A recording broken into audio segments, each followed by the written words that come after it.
Buenas noches. En una edición más de nuestro comentario de la semana, les saluda Dante Paiva Goiburu desde el Callao. Y en esta ocasión vamos a hablar de 3 proyectos de leyes.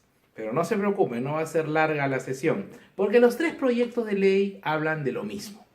Y esto es a propósito de la casación emitida por la Corte Suprema la semana pasada, la casación laboral número 489-2015, en donde se refirió a la posibilidad de reducir salarios a los trabajadores.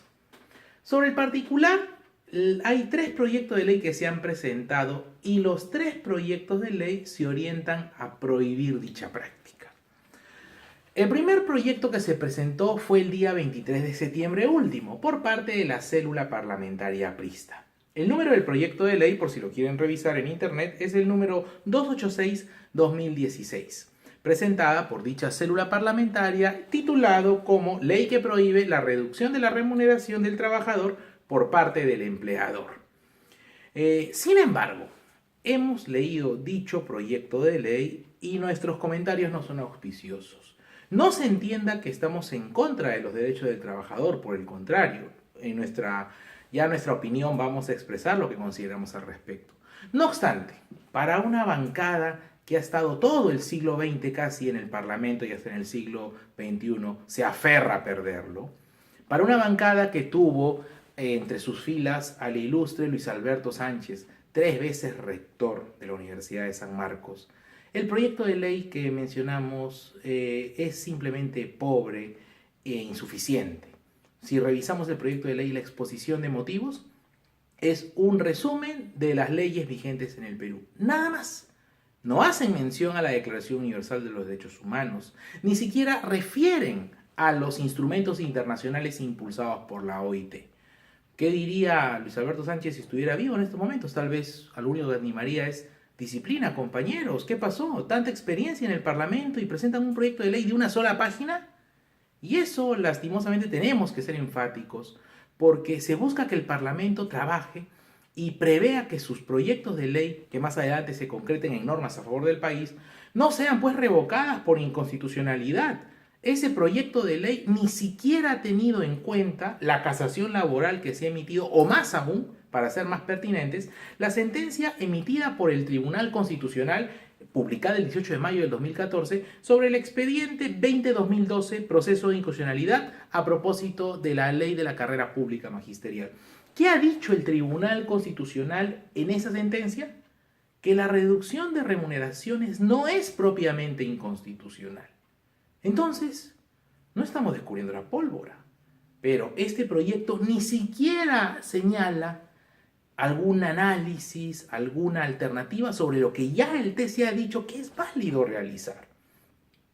Entonces, lastimosamente, este proyecto de ley no es muy coherente. Tiene 2 artículos y una disposición. Su artículo segundo es el artículo medular de dicho proyecto y este establece simplemente que se prohíbe a todo empleador, público o privado, reducir las remuneraciones, nada más. Pero insisto, no es muy coherente dicho proyecto. Está indebidamente motivado en el sentido de que ni siquiera ha observado la situación de la jurisprudencia nacional que ya establece dicha potestad.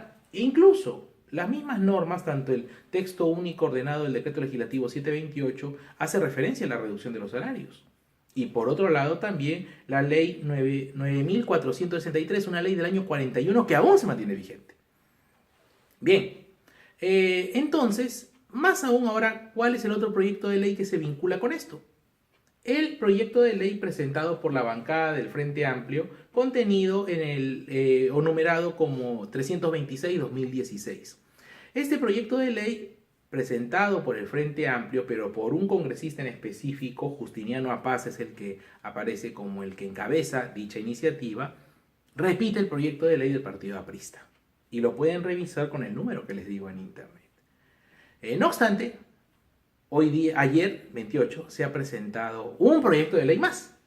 El proyecto de ley número 332-2016, también por el Frente Amplio. Llama la atención que una misma bancada, un mismo grupo parlamentario, presente 2 proyectos de ley. Pero sí tenemos comentarios positivos de este proyecto de ley presentado por Hernando Ceballos y otros congresistas que se adhirieron a su iniciativa. Y en dicho proyecto de ley establece que la reducción de remuneraciones no debe darse de manera unilateral, cosa que ya existe en un sentido que el empleador puede rebajar los salarios, eso está previsto, pero siempre y cuando sea una baja razonable y debidamente acreditada. Dígase una crisis en un sector, para poder sobrevivir la empresa tiene que reducir salarios, pero no pues una reducción brutal que pauperice la condición de sus trabajadores, no, pero una reducción razonable que permita subsistir la empresa, eso sí vale. No obstante, este proyecto de ley dice que una reducción unilateral no es viable.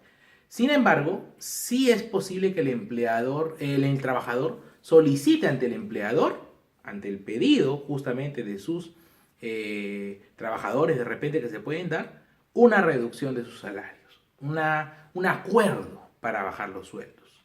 Situación que también ya existe, la llamada reducción consensuada, pero este proyecto de ley es interesante porque perfila un poco más las condiciones que se tienen. ¿Cuál es nuestra opinión de esto? En primer lugar, que el tema de las remuneraciones no debe distraernos de otro aspecto en el cual queremos ser claros.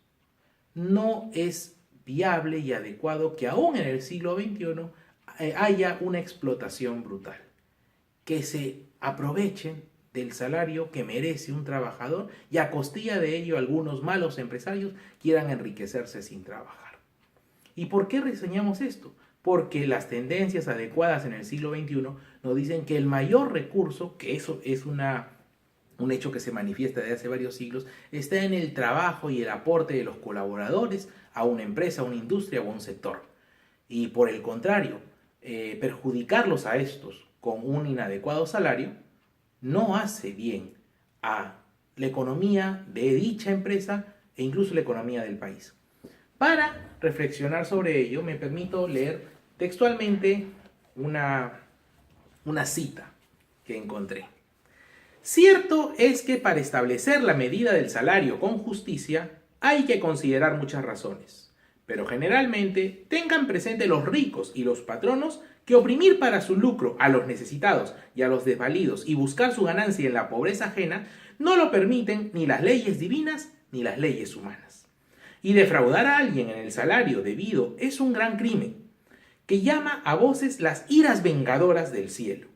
He aquí que el salario de los obreros, que fue defraudado por vosotras, clama, y el clamor de ellos ha llegado a los oídos de Dios de los ejércitos. ¿Quién dice esto? ¿Un líder revolucionario? El Papa León XIII en la encíclica Rerum Novarum, 1891. Un salario justo no debe ser un supuesto para destruir al sistema. Es un reclamo justo de los trabajadores que merecen concretar sus sueños y expectativas a costa de su trabajo. Nosotros compartimos ello. No debe haber una reducción unilateral abusiva, pero sí puede haber, y partimos de ello porque nos adherimos a la doctrina social de la Iglesia, que es posible un entendimiento entre trabajadores y empleadores. Pero necesitamos unos empleadores y una clase empresaria madura que sepa y que analice que solo enriquecerse exorbitantemente no nos lleva al progreso ni al desarrollo. La verdadera prosperidad del Perú está en su gente, pero en una gente que sea bien valorada, y un salario justo es indispensable para ello. Ese ha sido nuestro comentario de la semana. Gracias por su atención y nos vemos en una próxima edición. Nos vemos.